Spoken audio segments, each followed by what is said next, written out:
বনাঞ্চল ধ্বংসৰ পৰিণতিত গাঁৱত দিনে নিশাই অৱস্থান কৰিছে হাতীৰ জাকে শস্য পথাৰ ঘৰ বাৰী এফালৰ পৰা তহিলং কৰিছে হাতীয়ে বন্যহস্তীৰ সন্ত্ৰাসৰ পৰা গাঁওবাসীক পৰিত্ৰাণ দিবলৈ অসমৰ্থ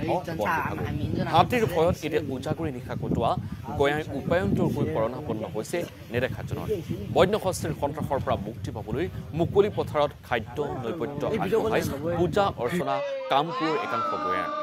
হাতীৰ বাবে খাদ্য সামগ্ৰী লৈ নেদেখাজনক প্ৰাৰ্থনা আতংকিত লোকসকলৰ আমি মুহূৰ্তত পৰিৱেশটো দেখুৱাইছো আপোনালোকে প্ৰত্যক্ষ কৰিছে কেনেধৰণে নেদেখাজনক প্ৰাৰ্থনা কৰিছে পূজা অৰ্চনা কৰিছে এইসকল গাঁওবাসীয়ে সেই পৰিৱেশটো আমি মুহূৰ্তত দৰ্শকসকলৰ জ্ঞাতাৰ্থে দেখুৱালোঁ আমাৰ সৈতে আছে সম্প্ৰচাৰত পোনপটীয়া সম্প্ৰচাৰত আমাৰ সাংবাদিক পুষ্পেন্দ্ৰ বৰা মই আপোনাৰ কাষলৈ গৈছোঁ এই মুহূৰ্তত নিশ্চিতভাৱে চাওক যে আজি বিগত দেখিবলৈ পোৱা গৈছে যে 2টা মাহ ধৰি কামপুৰৰ বিভিন্ন অঞ্চলত দেখিবলৈ পোৱা গৈছে যে বন্যহস্তীৰ আতংক আৰু এই মুহূৰ্তত আমি উপস্থিত আছোঁ দৰঙিয়াল গাঁৱৰ পথাৰত আৰু যদি চাই তেতিয়াহ'লে মোৰ সতীৰ্থ সাংবাদিকক মই দেখাবলৈ অনুৰোধ জনাইছোঁ যে চাওক বন্যহস্তীৰ আতংকত কিন্তু কামপুৰৰ এটা বৃহত্তৰ অঞ্চল এক প্ৰকাৰ ক'ব লাগিব ত্ৰাসৰ সৃষ্টি কৰিছে পথাৰৰ যিসমূহ খেতি মাটি সেই খেতি মাটিৰ যিসমূহ শস্য তেওঁলোকৰ আছে সেই শস্যসমূহ কিন্তু খাই এক প্ৰকাৰ নষ্ট কৰিছে বুলি ক'বলৈ আৰু শেহতীয়াকৈ দেখিবলৈ পোৱা গৈছে যে দৰঙিয়াল গাঁৱৰ ৰাইজ একত্ৰিত হৈ আজি এনেদৰে যি বন্যহস্তী প্ৰায় 200-300 জনী এটা হাতী যাক যিহেতু পথাৰৰ মাজত তেওঁলোকে অৱস্থান কৰি আছে আৰু সেই হাতীয়ে যাতে তেওঁলোকৰ যিসমূহ শস্যকে ধৰি বিভিন্ন শাক পাচলি যিসমূহ খেতি সেইসমূহ যাতে অনিষ্ট নকৰি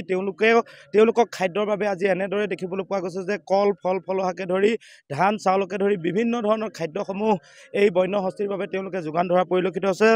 যদি চাই তেতিয়াহ'লে দেখিব কলগছ আছে কল আছে কুঁহিয়াকে ধৰি বিভিন্ন ধৰণৰ খাদ্যসমূহ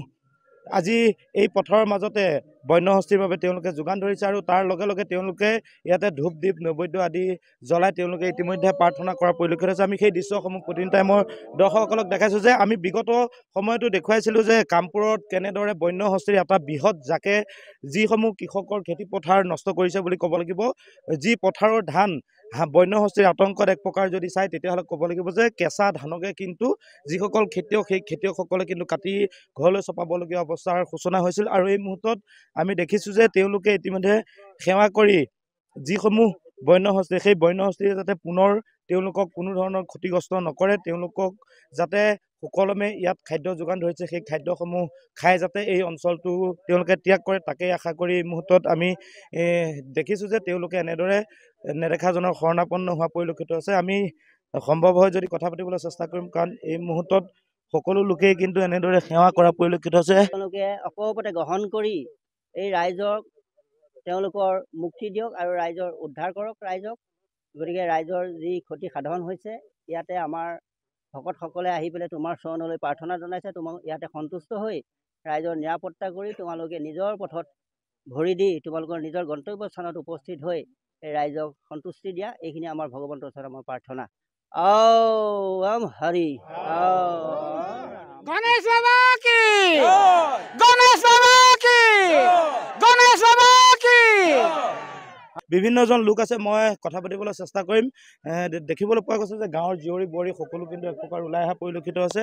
আৰু বিভিন্নজনৰ লগত আমি কথা পাতি আছোঁ যে বন্যহস্তীয়ে আজি বিগত 2টাকৈ মাহ কেনেদৰে দেখিবলৈ পোৱা গৈছে হাৰাশাস্তিৰ সন্মুখীন কৰিছে কি ক'ব কি ক্ষতি কেনেকুৱা কৰিছে বহুত ক্ষতি কৰিছে আজি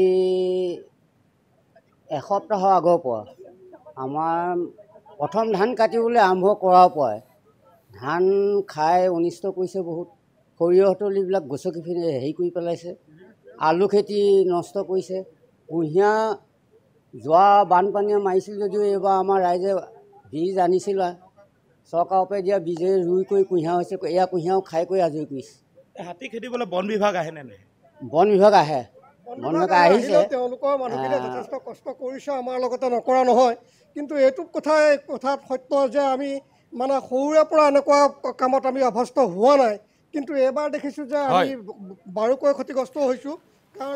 এইসকল আচলতে দুৰ্ভগীয়া জনতা আমি এই মুহূৰ্তত পৰিৱেশটো তেখেতসকলৰ দেখুৱাবলৈ যত্ন কৰিলোঁ উপায়ন্তৰ হৈ পৰিছে এইসকল লোক আৰু উপায়ন্তৰ হৈ শৰণাপন্ন হৈছে নেদেখাজনৰ ধন্যবাদ জনাইছোঁ পুষ্পেন্দ্ৰ বৰা